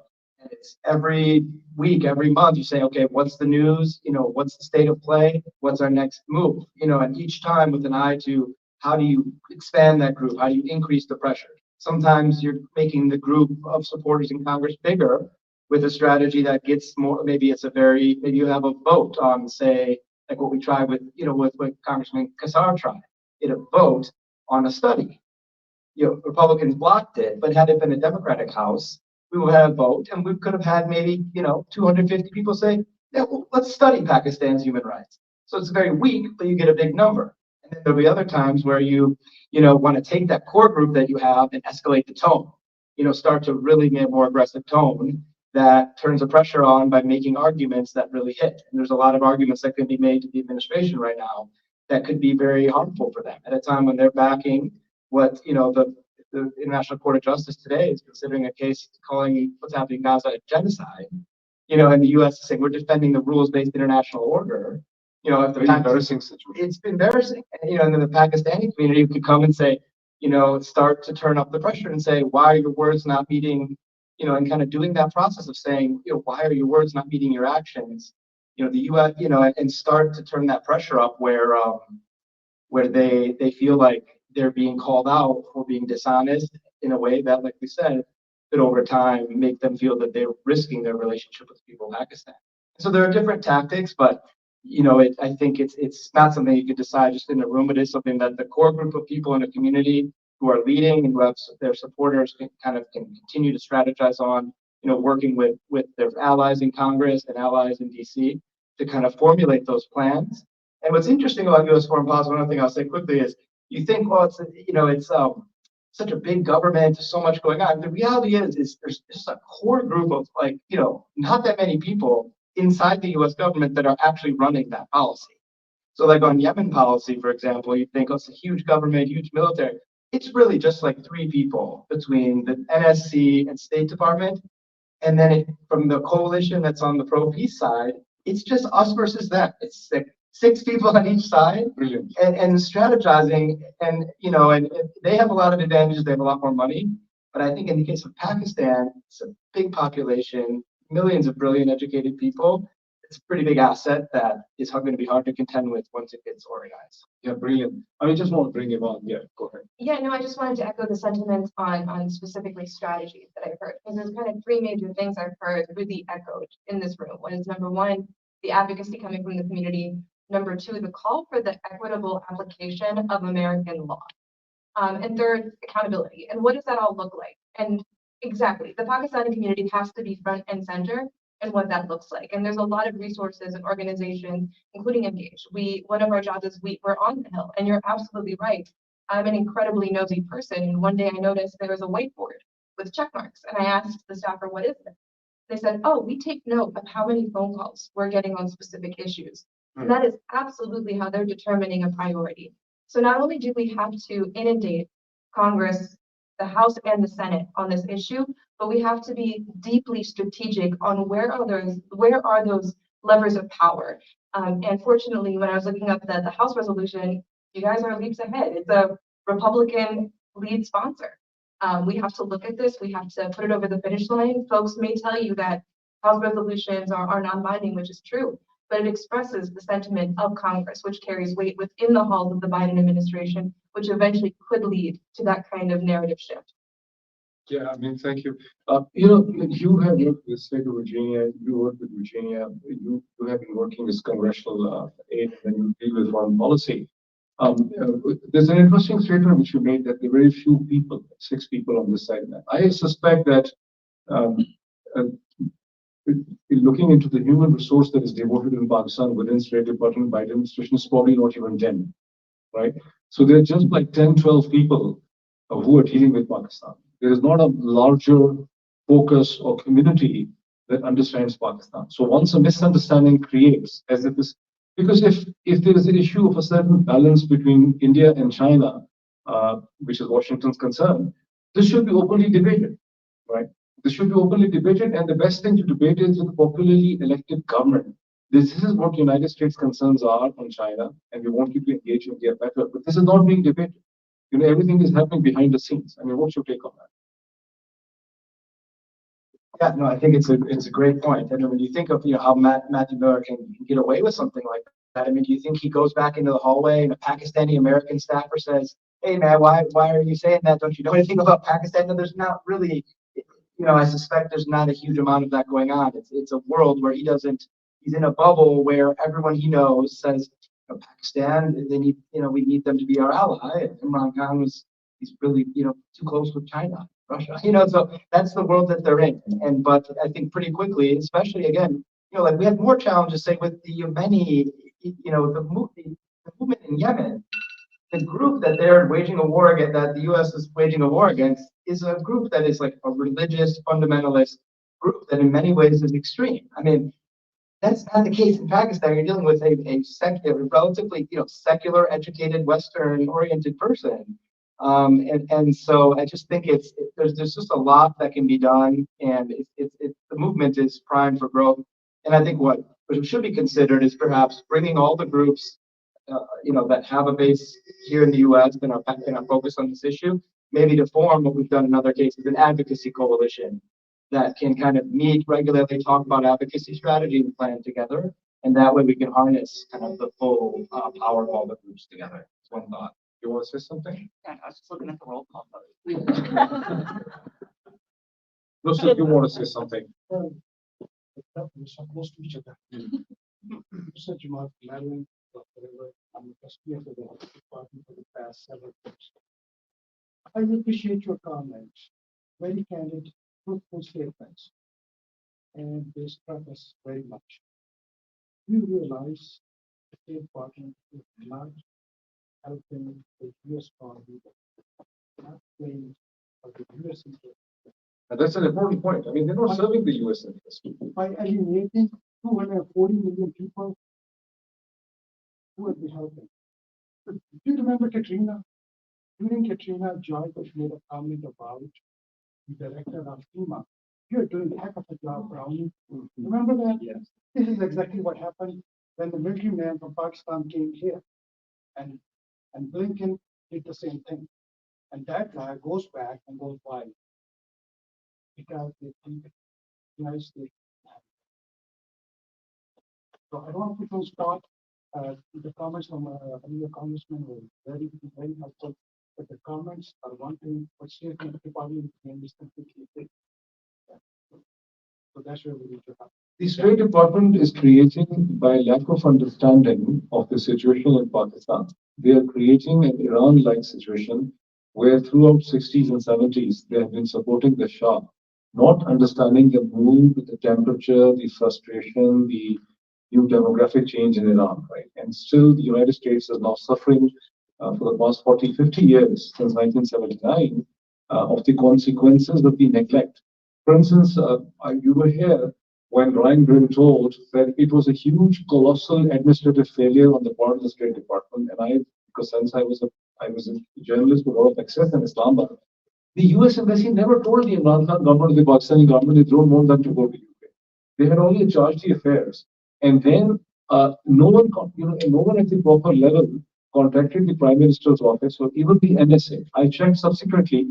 No one, I mean, they even asked to charge the affair to tell them that we shouldn't go there. The European ambassadors made a tweet. No one approached the government of Pakistan to say that, look, hey, we have serious reservations and concerns on the Prime Minister's Ukraine visit. You need to find an excuse to cancel the visit. And when they had arrived there, Jake Sullivan called Pakistani NSA in the morning. When the Russians were parading outside in the Red Square to basically give them a guard of honor, they said, you should come back. And at that time, Imran Khan said, how can we go back? You know, it will be a huge embarrassment and stuff. So in the 24 hours they were building up, when Imran was holding its meeting with everyone in Islamabad, the US embassy or the State Department never contacted them to say, look, we have serious reservation. So it was an administrative policy failure, which they have put it on the Pakistani government. Yeah, and that's the fun of the U.S. government and foreign policy. You can't tell, how much is ignorance, how much was an error, and how much is some, putting geopolitical considerations above, values in people's lives. It's hard to tell. And I think so much of the work that we're doing is trying to figure that out, trying to, and then trying to see how you can impact it. But, either way, it's incredibly frustrating. I know people may can tell just in this room and the community. It's brilliant, educated community, has sharp arguments, and then to see the level of ignorance at the highest levels of the U.S. government is very frustrating. But again, that can change very quickly. My sense is that the path forward right now, given the level of organization, there's First Pakistan Global, there's PAC, Engage, we have other groups.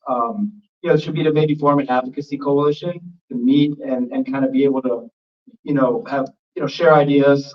Because for example, you knew about that visit, right? I'm sure anyone watching Pakistani media knew about that he came back after having been praised, and that there was like a scandal, what percentage of people in this building know about that? There's no way that it's more than 0.1%. I mean, if anyone knows about it in this whole building, I'd be, maybe the House Foreign Affairs staffer for that region, maybe. I wouldn't bet. Wanted to add beyond the strategy, it's also supporting intelligent people, especially the panelists here. It's absolutely a personnel issue. If you look at the State Department and who's in charge of these portfolios, and I say that from a deeply personal level as an Arab American, when I'm being explained what the situation in Egypt is, where my father is. And we have family, we have deeply personal experiences, and to be told something completely different can be challenging. So beyond strategizing, congressional advocacy, I really implore all of us to really uplift the minds in our community and help them get to these positions of powers as well. Can I I? didn't know that you're from Egypt. I thought you were from Pakistan. It would be an honor. Because I would like to understand what's happening in that miserable country after the massacre of Rabaa and all that. And it's, That's going to come after this panel. yeah, this side. Yeah. So this is a question for Ivan. Nice to see you in person after a while. I know you've expressed finally your Egyptian background. I know we've had a couple of conversations on that. How do we engage with engage? How like make this more like a, luckily today we've had people from all very diverse backgrounds and stuff. How do you think we could work in collaboration with engage and other people to make this beyond just like, it's not just a Pakistani, it's like more like an international type of, like some of the other international issues around. Absolutely, and just for my mom's sake, I'm also Greek, so it's not just the Egyptian. This is not just a Pakistani issue. This is an issue about free and fair elections. That's an issue that should come to the core of every single American after the insurrection, and we need to present it as such. The way that we frame a conversation, the way that we frame the root of the issue, and I understand it is deeply personal with Imran Khan. But it's beyond that. It's about the fact that Pakistanis cannot have a free and fair election. It's the fact that the parties that they want in power are being silenced. It's the fact that journalists cannot do their job and report. And that's how we pull people into our fold. It's challenging as the Muslim community engages struggling with all of the challenges around the world and domestically with the rise of Islamophobia. But we would be happy to work with Pakistani groups in how to organize on the Hill, because I think you all have the expertise. And what we can do is we have a lot of the strategy and contact. Fantastic. Yeah, so you, Dr. Yeah, go ahead, but Dr. Usman also wants to have a question. Yes. Very much. You go ahead. First. Yeah, you go ahead. Thanks for this wonderful arrangement. He has been sleepless for the past 3 days.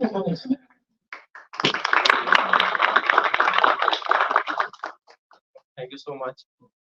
So I have a background as a healthcare provider. So I just want to comment and ask a question that we are just talking about signs and symptoms, but we are not getting to actual diagnosis, root cause, and the treatment.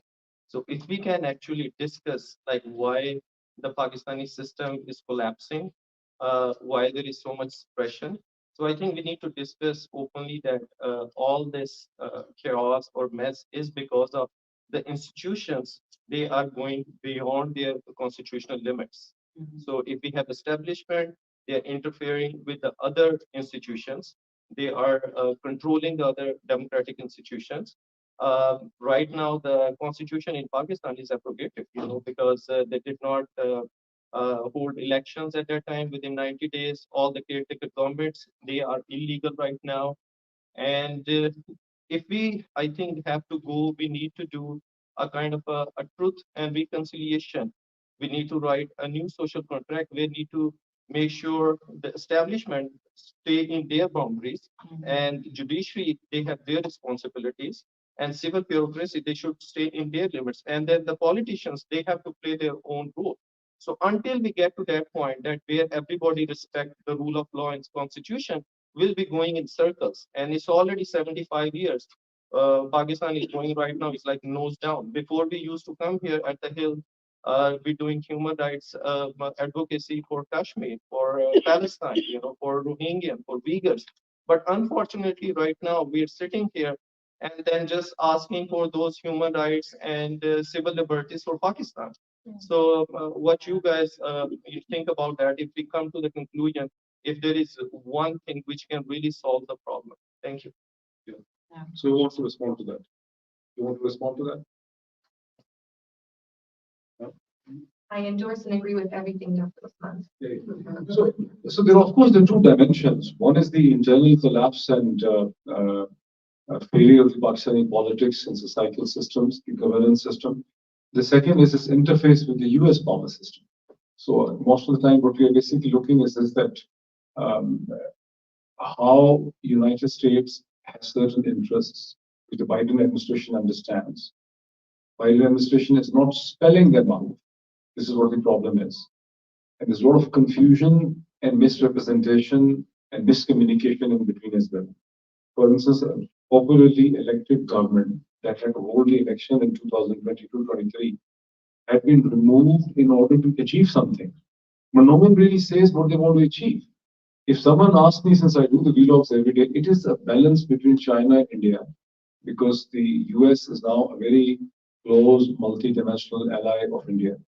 And India cannot really come to the real size and power unless the Pakistani market is subordinated to the Indian market in the way Bangladesh is subordinated to India. Major key decisions in Bangladesh are being taken by India. So you can't have an army chief, you can't have a chief justice, you can't have key ministers without a consent and concurrence from New Delhi. So they have a control. To have the similar control on Pakistan, they want to basically become Pakistan a sort of an extension of the Indian power. And this is the way they think they can come to Chinese power.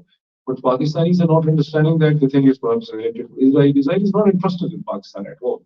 I mean, there's total confusion in Pakistani mind to think that we have a role in the larger Israeli-Arab-Palestinian conflict. It's principally the situation in the region. It is India, China, Pakistan, and Biden administration wants, but it's not actually saying it. I mean, the best way to do it is to basically engage a democratically elected government and to put things on the table as to how Pakistan and India can move towards each other.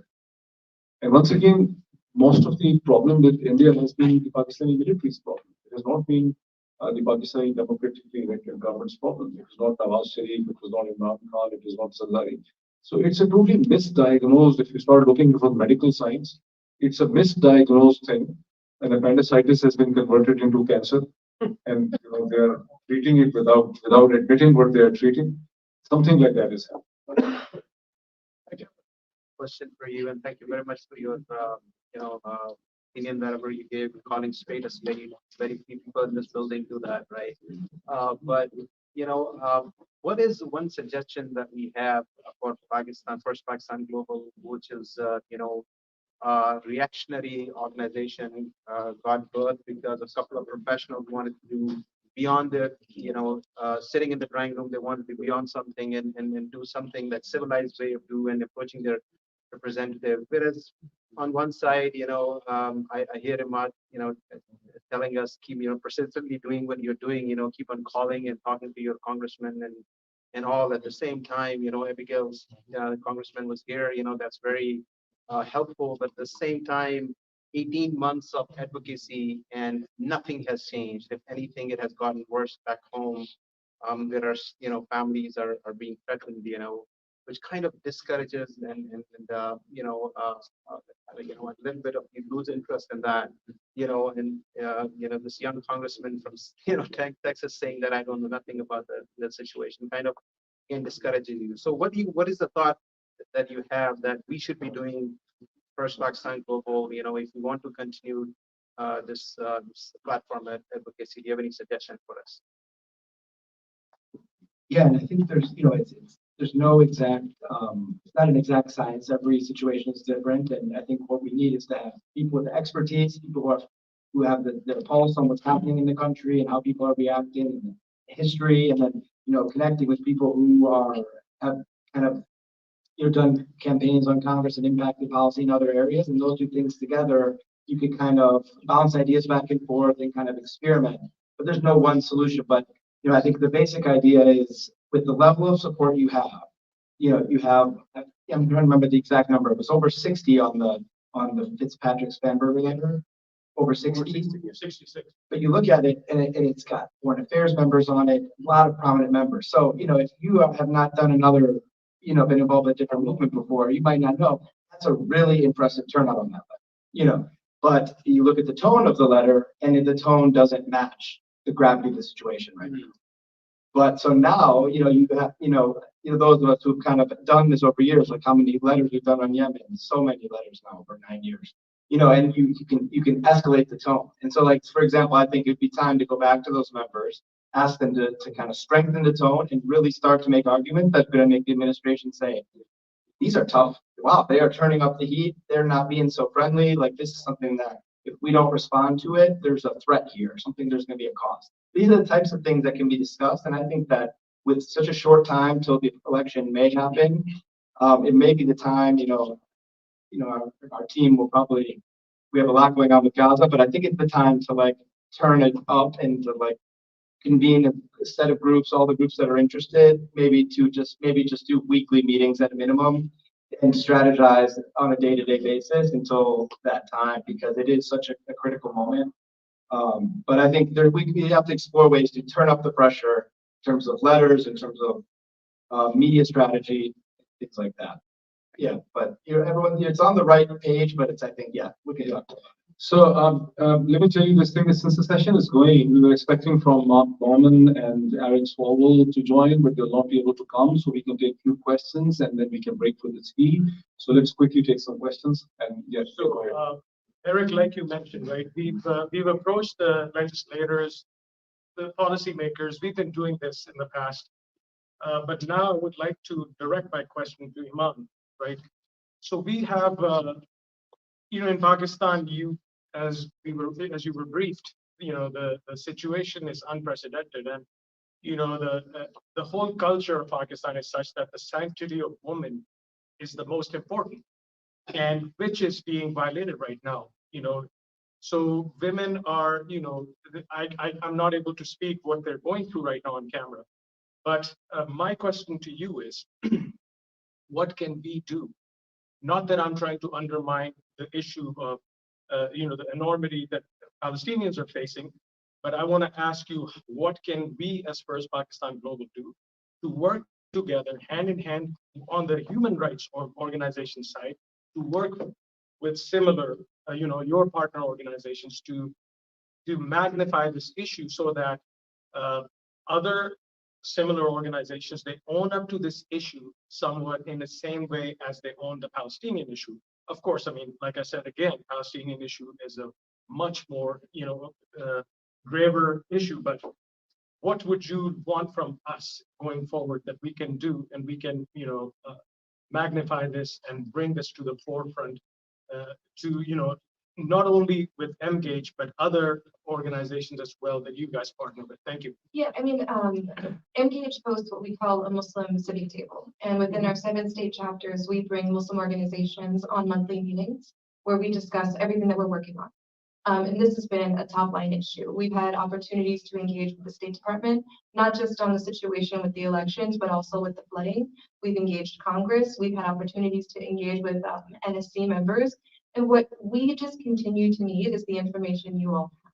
And it's the expertise, the on the ground news that perhaps we don't have access to, or it was in a local newspaper, or it was something that was personally experienced within your family. There are many, many members of Congress that care deeply about women's issues. And what's going to be really important moving forward is knowing your audience. For example, a member like Christy Houlihan out of Pennsylvania, one of her top tier issues has always been the protection of women. And if you come to her specifically speaking about what's going on in Pakistan and the framing it for the women, that's somebody that will most likely get on your side.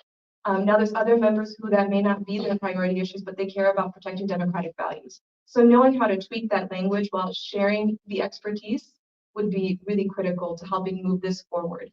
And I think we also need to understand and be honest at the level of the capacity we have as a community. Our organizations are small. We're underfunded, we're understaffed. There's usually one of us running around the Capitol when we see other groups that have hundreds of people. So the question is, how do we keep this going? Who can we rely on within our community that it's not just a one-off meeting, it's a follow through. It's great that we're seeing these letters come through. Inshallah, what I hope for our community is that next letter, before they submit it, they give it to us to say, what do you think about this language? So we can actually put it. So I'd love to kind of strategize and hear from the work you're all doing and how we can help you. Thank you. This one, yeah. You want to say something? Yeah, sure.